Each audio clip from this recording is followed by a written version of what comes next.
গোলাম আজমের লেখা শেখ হাসিনার হিংস্র রাজনীতি বইয়ের এই পর্বে বাংলাদেশের মালিক কে, জনগণ নাকি শেখ হাসিনা? সংবিধান সংশোধন ও লঙ্ঘন এক কথা নয়।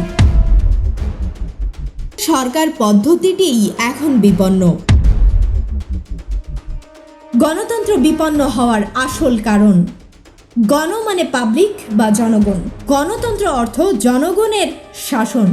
জনগণ সরাসরি শাসন করতে পারে না, তাই তাদের নির্বাচিত প্রতিনিধিগণ জনগণের পক্ষ থেকে শাসন করেন। গণতান্ত্রিক দেশে কয়েক বছর পর পর নির্বাচন অনুষ্ঠিত হয়। নির্বাচনের পর যে সরকার কায়েম হয়, এর মেয়াদ শেষ হলে আবার নির্বাচন হয়।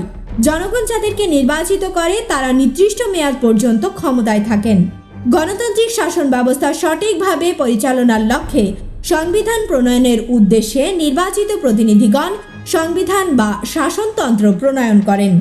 সরকারের আইন, শাসন ও বিচার বিভাগ কিভাবে পরিচালিত হবে এবং কোন বিভাগের ক্ষমতায় সীমা কতটুকু, এসব যেমন সুস্পষ্ট ভাষায় সংবিধানে উল্লেখ থাকে, তেমনি নির্বাচন পদ্ধতি সম্পর্কেও সংবিধানে যাবতীয় প্রয়োজনীয় বিধিবিধান ধার্য করা থাকে।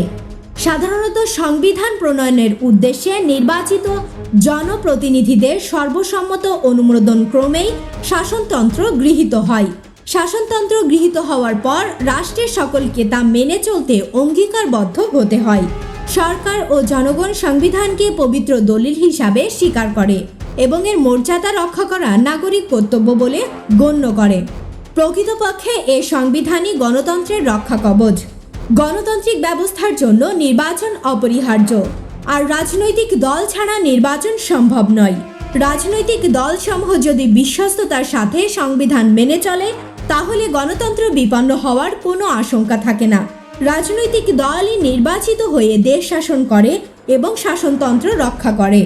রাজনৈতিক দল ছাড়া সংবিধান লঙ্ঘন করার সাহস অন্য কারণ নেই। রাজনৈতিক দলই যদি সংবিধান অমান্য করে, তাহলে গণতন্ত্র অবশ্যই বিপন্ন হয়। এটাই গণতন্ত্র বিপন্ন হওয়ার আসল কারণ। সশস্ত্র বাহিনী ক্ষমতা দখলের কারণে অবশ্যই গণতন্ত্র বিপন্ন হয়, কিন্তু রাজনৈতিক সরকারের অযোগ্যতার ফলে সশস্ত্র বিপ্লব সফল হয়ে থাকে। তাই গণতন্ত্র বিপন্ন হওয়ার জন্য রাজনৈতিক নেতৃত্বই আসল দায়ী। সংবিধান সংশোধন ও লঙ্ঘন এক কথা নয়। সংবিধান প্রণয়নের সময় তাতে উল্লেখ করা হয় যে এর সংশোধন করার প্রয়োজন হলে কোন পদ্ধতিতে তা করা যাবে। বাংলাদেশের সংবিধানে উল্লেখ করা হয়েছে যে সংসদের 2/3 সদস্যের সমর্থন ছাড়া কোনো সংবিধানই বৈধ বলে গণ্য হবে না। কোনো সংশোধনী প্রস্তাব গৃহীত হওয়ার জন্য সর্বসম্মত সিদ্ধান্ত জরুরি নয়। তাই সংসদের 1/3 সদস্য কোনো সংশোধনের বিরোধী হলেও তা বৈধ হবে। এ পর্যন্ত সংবিধানের যতগুলো সংশোধনী সংসদে পাশ হয়েছে, এর মাত্র অল্প কয়েকটি সর্বসম্মতভাবে গৃহীত হয়েছে, কিন্তু সংবিধান অনুযায়ী পাশ হওয়ার কারণে সবকটেই বৈধ। কোনো সংশোধনী অসাংবিধানিক নিয়মে হয়নি। 1975 সালের জানুয়ারিতে 4র্থ সংশোধনীর মাধ্যমে সরকার পদ্ধতি পরিবর্তন সহ এমন কতক পরিবর্তন আনা হয়েছে যা গণতন্ত্র হত্যার শামিল। ওই সংশোধনীকে অগণতান্ত্রিক ব্যাখ্যা দিলেও অসাংবিধানিক বলা চলে না, কারণ তা সংসদে প্রায় সর্বসম্মত অনুমোদন পেয়েছে। মাত্র 2 জন সংসদ সদস্য এর প্রতিবাদে পদত্যাগ করেছেন। তারা হলেন জেনারেল এজি ওসমানী ও ব্যারিস্টার মইনুল হোসেন।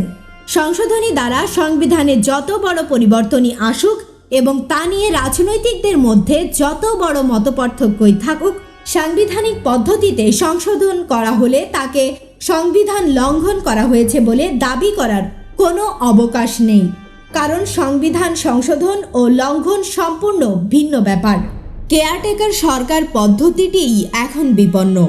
অবাধ, নিরপেক্ষ ও সুষ্ঠু নির্বাচনের উদ্দেশ্যেই সকল রাজনৈতিক দল 1990 সালে একমত হয়ে কেয়ারটেকার সরকারের পরিচালনায় নির্বাচন অনুষ্ঠানের সিদ্ধান্ত গ্রহণ করে। এ পদ্ধতিটি সংবিধানের অন্তর্ভুক্ত হওয়ার আগেই 1991 সালে এ পদ্ধতিতে এদেশে প্রথম নিরপেক্ষ নির্বাচন অনুষ্ঠিত হয়। দেশে বিদেশে তা প্রশংসিতও হয়। 1996 সালে নির্বাচনে শেখ হাসিনা বিজয়ী হওয়ায় এ পদ্ধতির কোনো সংস্কার তিনি প্রয়োজন মনে করেননি। 2001 সালে নির্বাচনে পরাজিত হওয়ায় তিনি নির্বাচনী ফলাফল মেনে নিতেই অস্বীকার করেন। অথচ সে নির্বাচন তারই নির্বাচিত রাষ্ট্রপতি ও তারই নিয়োগকৃত নির্বাচন কমিশনের পরিচালনায় অনুষ্ঠিত হয়েছে। প্রধান উপদেষ্টা বিচারপতি লতিফুর রহমানের বিরুদ্ধেও নির্বাচনের পূর্বে তিনি রাজনৈতিক দলীয় ব্যক্তি বা অনিরপেক্ষ হিসাবে কোনো অভিযোগ তিনি করেননি। 2007 সালে নির্বাচনের পূর্বে শেখ হাসিনার প্রধান উপদেষ্টা ও প্রধান নির্বাচন কমিশনারের বিরুদ্ধে সন্ত্রাসী আন্দোলন করে সংবিধান লঙ্ঘনের যে দৃষ্টান্ত স্থাপন করলেন, এর পরিণামে ভবিষ্যতে যদি বিচারপতিগণ এইসব পদ গ্রহণ করতে বিব্রত বোধ করেন, তাহলে কেয়ারটেকার সরকার পদ্ধতিটি বিপন্ন হয়ে পড়বে। শেখ হাসিনার সংবিধান বিরোধী আন্দোলন অত্যন্ত সম্মানিত বিচারপতিগণকে যে চরমভাবে অপমানিত করল এবং তার দলের নেতারা তাদের বিরুদ্ধে যে ইতর ভাষা প্রয়োগ করেছেন, এরপর আত্মসম্মানবোধ সম্পন্ন কোনো বিচারপতি এসব পদ গ্রহণ করতে সম্মত না হওয়ারই আশঙ্কা রয়েছে। দেশের রাজনীতি যে দুপ্রান্তিক মেরুতে বিভক্ত, তাতে কোনো ব্যক্তির পক্ষে উভয় মেরুতে অবস্থানরত নেতৃবৃন্দের ঐক্যমত্য হওয়ায় কোনো সম্ভাবনা দেখা যায় না। এ পরিস্থিতিতে কেয়ারটেকার সরকার গঠনে চরম সংকট দেখা দিতে পারে। শেখ হাসিনার সংস্কার আন্দোলনের ফলাফল। শেখ হাসিনা 1.5 বছর ব্যাপী সংস্কার আন্দোলন করলেন। কেয়ারটেকার সরকার পদ্ধতি ও নির্বাচন কমিশন সংস্কার আন্দোলন করতে গিয়ে বহুবার তিনি হরতাল, রোডমার্চ, লং মার্চ, মহাসমাবেশ, বিক্ষোভ মিছিল করেন। গণ অভ্যুত্থানের হুমকিও কয়েকবার দিলেন। আওয়ামী লীগ 4 বছর পর্যন্ত জোট সরকারকে পদত্যাগে বাধ্য করার ঘোষণা দিতেই থাকলেন, কিন্তু কিছুই করতে পারেননি। 2006 সালের 27 অক্টোবর 4 দলীয় জোট সরকার 5 বছর মেয়াদ পূর্ণ করে। এর পূর্বে মাসখানেক দুপক্ষের 2 মহাসচিব নিষ্ফল সংলাপ চালান। নবগঠিত কেয়ারটেকার সরকার গঠনের সময় শেখ হাসিনা 27 থেকে 29 অক্টোবর একটানা 3 দিন অবরোধ আন্দোলনে গোটা দেশকে অচল করে রাখেন। লাঠি, বৈঠা, লগি এবং সশস্ত্র সন্ত্রাসী বাহিনী দিয়ে দেশের 14 কোটি মানুষকে জিম্মি করে ফেলেন। দেশে তখন সরকার ছিল না বললেই চলে।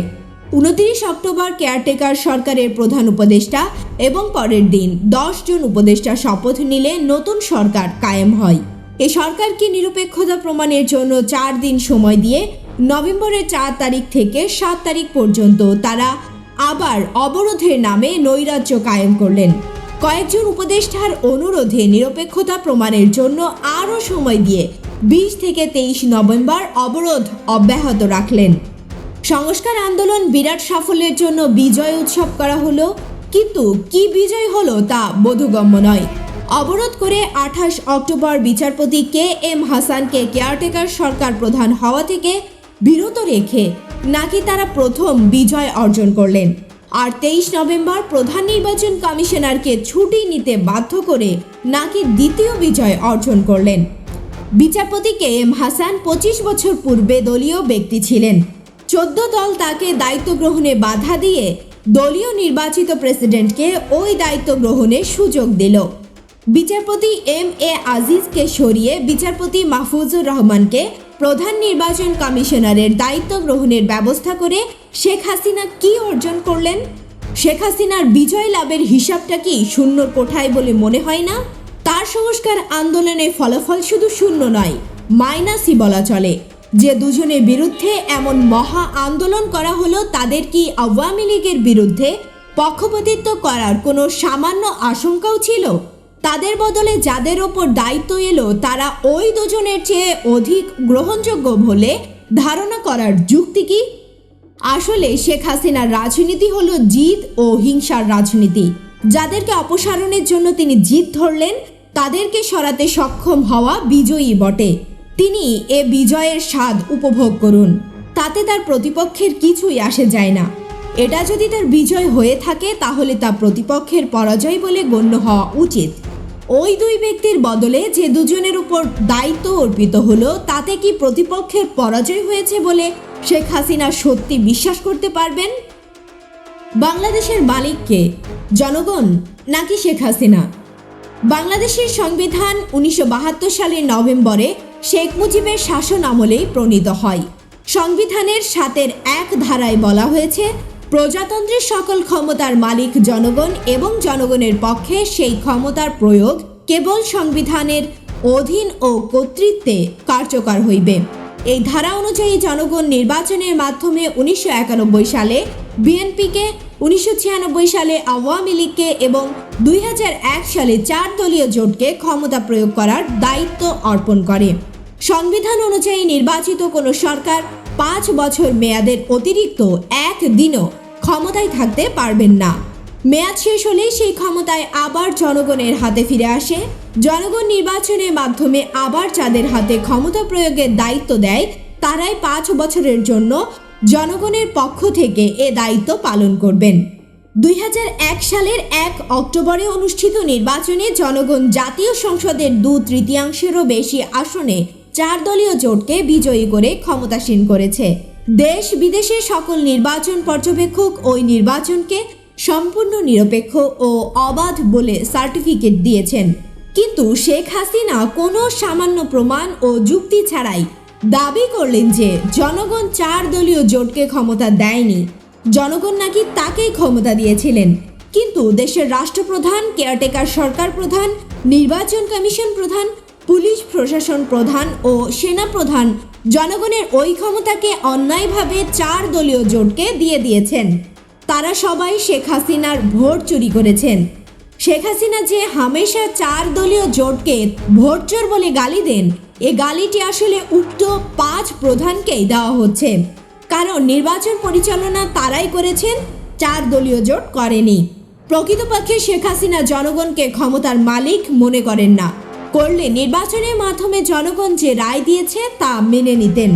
1996 সালে তাকে ক্ষমতা দেওয়ার কারণেই তিনি সে রায় মেনে নিয়েছেন।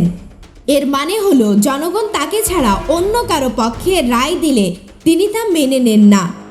এ দ্বারা এ কথাই প্রমাণিত হয় যে শেখ হাসিনা নিজেকেই এদেশের ক্ষমতার মালিক মনে করেন।